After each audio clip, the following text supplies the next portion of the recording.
Hello. Bon, petit débriefing de la journée, la première. C'était quand même dur. Je ne sais pas combien de dénivelé j'ai fait, mais j'ai vraiment bien fait de prendre en premier le téléphérique. Parce que 2 heures de plus, je crois que j'aurais craqué. Donc, première anecdote, je ne sais pas comment j'ai fait, mais à un moment donné, c'était plus tellement bien indiqué. Et donc je me suis retrouvé dans un pierrier, mais c'était plutôt des rochers.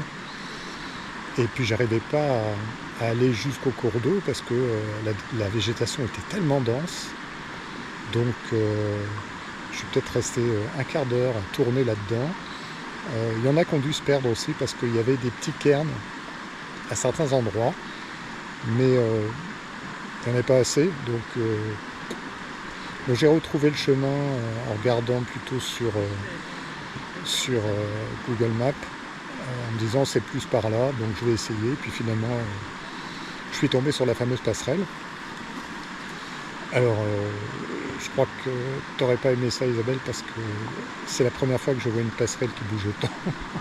Tu te demandes si elle va pas lâcher. D'autant plus que elle est au-dessus d'un torrent assez furieux. Elle était assez haut au-dessus. Enfin bon, donc j'ai fait une petite vidéo. De toute façon, forcément, vous l'avez vu. Après, alors, j'avais fait donc le col du Tricot. Après les chalets de Miage. Après un deuxième col. En tout cas, ça montait pour aller au chalet du Truc. Bon, ils sont pas foulés. Hein. Pareil, ça veut dire autre chose, le Truc. Et après le chalet du Truc, j'ai fait une pause. Et pour faire la pause, je me suis allongé sur mon sac à dos. Et en repartant, je soulève mon sac à dos et... Oh, mon Dieu, je n'ai plus de tente. Je dis, mais c'est pas vrai. Alors, comme les attaches étaient fermées, c'est évident que c'est tombé pendant que je marchais. Alors peut-être dans le pierrier, parce que franchement ça bougeait beaucoup. Donc à un moment donné elle est tombée et j'ai pas entendu parce que déjà il y avait le déséquilibre avec le sac. Je pense que c'est là, donc comme je disais dans un audio, personne ne retrouvera cette petite tente. Et j'ai eu de la chance parce qu'en fait en descendant sur Contamine Montjoie, sans sortir du TMB, puisqu'il y avait 3 magasins de sport et heureusement il y en avait un qui avait cette tente. Donc j'ai été puni, j'ai payé 90 € pour cette tente.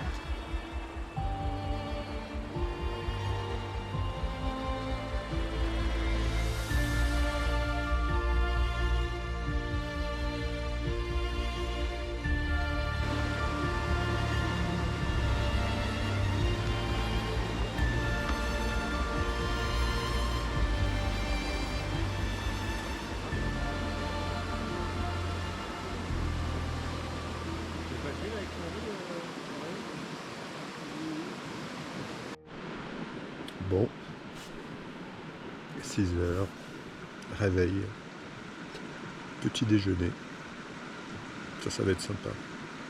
Il fait bon, je sais pas, il doit faire moins de 10 degrés, peut-être 5, j'en sais rien. Il fait quand même assez frais, même dans le sac de couchage. Bon,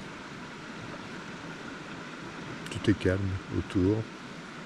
Vous devez entendre la petite rivière qui coule. Ça fait un sacré boucan toute la nuit. Bon allez, petit déjeuner.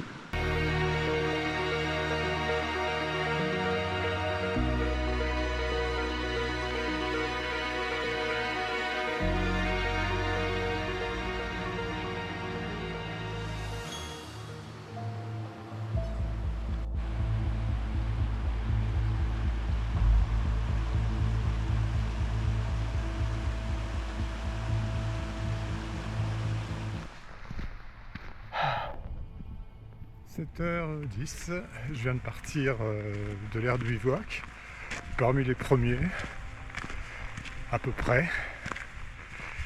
Et on va gravir un col, je vous le montre.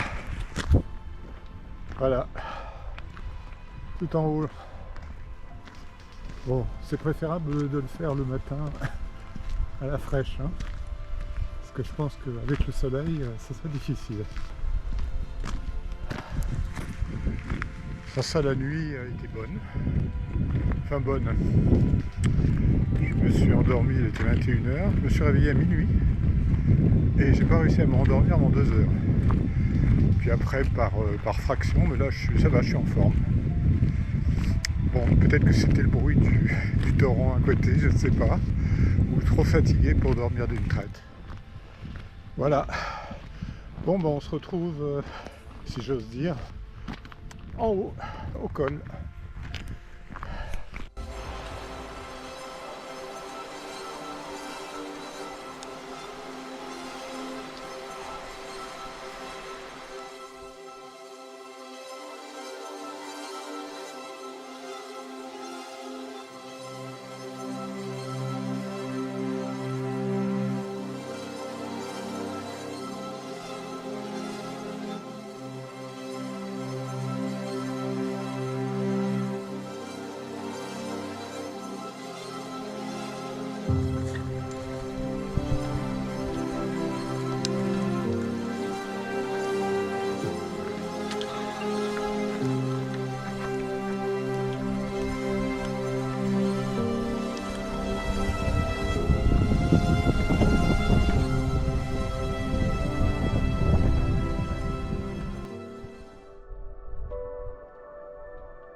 Voilà, descente vers les Chapieux, descente du refuge, où j'ai mangé un plat de pâtes pantagruéliques.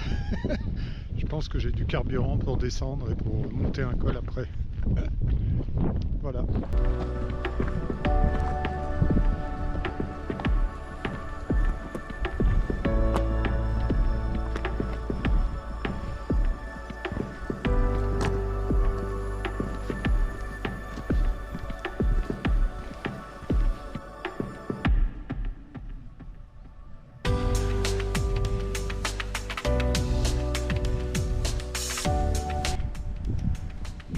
Le petit bivouac avant le col, je ne sais plus, de Seigne je crois.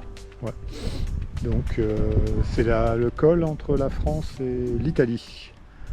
Donc je pensais en fait dormir en haut du col, mais je me suis dit bon il faut 2 heures pour le monter, il y a 6 heures pour aller à Courmayeur, donc c'est une journée de 8. Et bah ça va, d'autant plus que j'arrive dans un hôtel. Là, ça va être le bonheur pendant une nuit. Je vais utiliser tous les services de l'hôtel.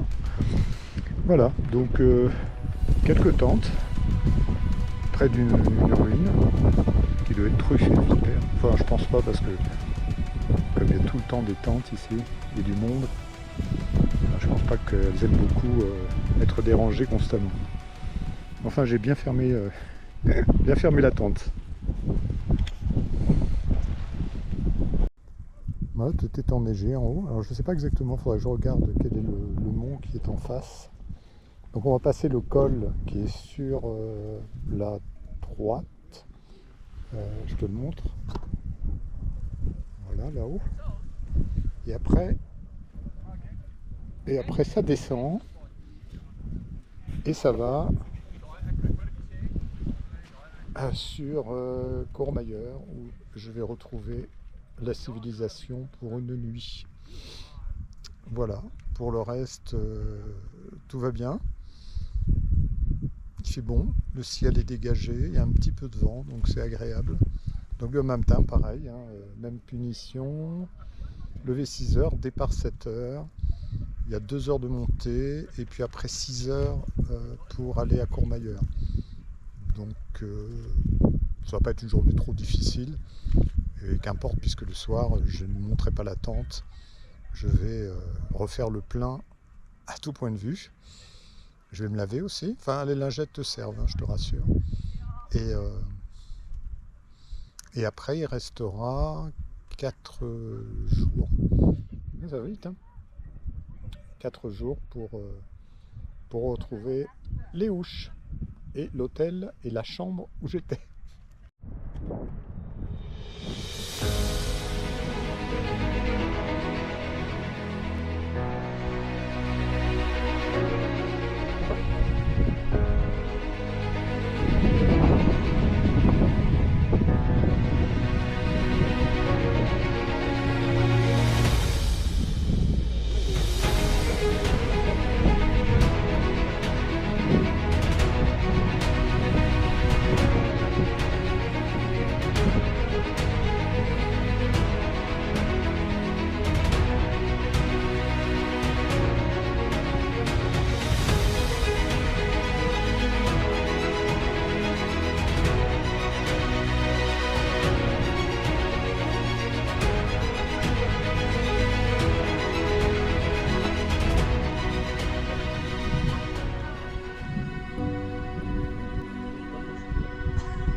Putain, regardez comme c'est magnifique.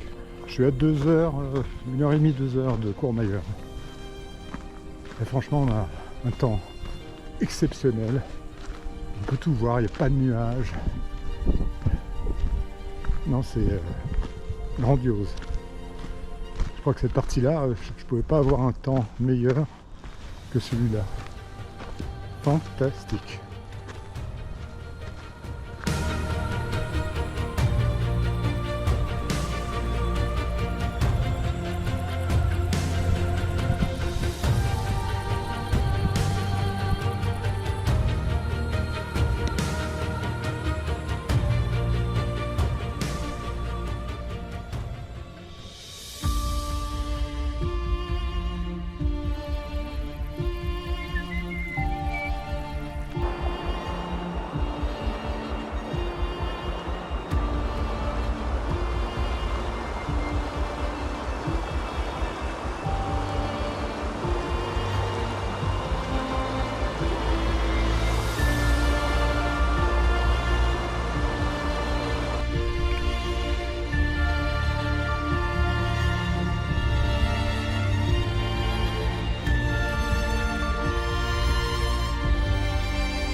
d'eau de bonne heure.